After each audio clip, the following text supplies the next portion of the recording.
మిత్రులారా, నేను ఇవాళ మానుకోట ప్రజలు నేను అడగదలుచుకున్నా.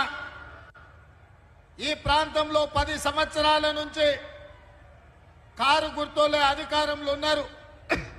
సర్పంచులు వాళ్ళే, ఎంపీటీసీలు వాళ్ళే, జడ్పీటీసీలు వాళ్ళే, ఎమ్మెల్యేలు వాళ్ళే, ఎంపీలు వాళ్ళే, మంత్రులు వాళ్ళే, ముఖ్యమంత్రులు వాళ్ళే ఉండ్రి. మరి 10 సంవత్సరాలల్లా ఈ ప్రాంతానికి రావాల్సిన నిధులు వచ్చినాయా? బయ్యారం ఉక్కు కర్మాగారాన్ని తెచ్చిండ్రా? కాజుపేట రైల్వే కోచ్ ఫ్యాక్టరీని వరంగల్ ప్రాంతానికి తీసుకొచ్చిండ్రా? ములుగులో ప్రకటించిన గిరిజన యూనివర్సిటీ ఆలస్యం కావడానికి కారణం ఏంది? ఈ ప్రాంతంలో సాగునీటి ప్రాజెక్టులు పూర్తిగాక సీతారామ ప్రాజెక్టు అట్లనే ఎండబెట్టి కాళేశ్వరాన్ని కూలగొట్టి పాలమూరు రంగారెడ్డి ఎత్తిపోతల్ని పడావు పెట్టి ఈరోజు తెలంగాణను దివాలా తీపిచ్చారు. అందుకే మిత్రులారా, మొన్న జరిగిన డిసెంబర్లో ఎన్నికలలో కల్వకుంట్ల చంద్రశేఖరరావును బీఆర్ఎస్ను బండకేసి కొట్టిండ్రు. 100 మీటర్ల గోతి తీసి పాతి పెట్టింది మీరే కదా. మరి ఇవాళ నేను అడుగుతున్నా, ఢిల్లీలో ఉండే మోడీ, గజ్వెల్ ఫామ్ హౌస్ లో ఉండే కేడి, వీళ్ళిద్దరు తోడు దొంగలు. వీళ్ళిద్దరు కలిసి గూడు పుటాని చేసి తోడు దొంగలే తెలంగాణ ప్రజల యొక్క హక్కులను కాలరాసి తెలంగాణకు తీరని అన్యాయం చేసింది.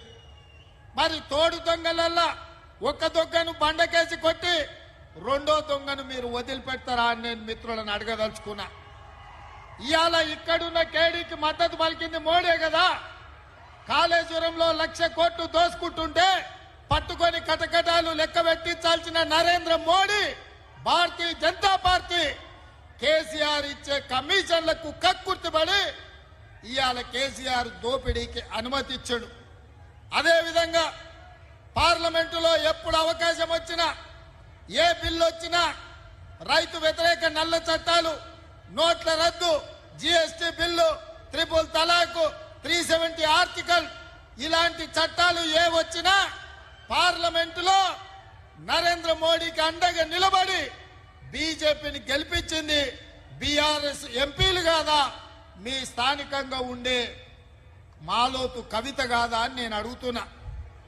ఆ కవితైనా ఈ కవితైనా చంద్రశేఖరరావు తరపున నరేంద్ర మోడీకి ఓట్లేసిన వాళ్ళు చెయ్యెత్తిన వాళ్ళే కదా.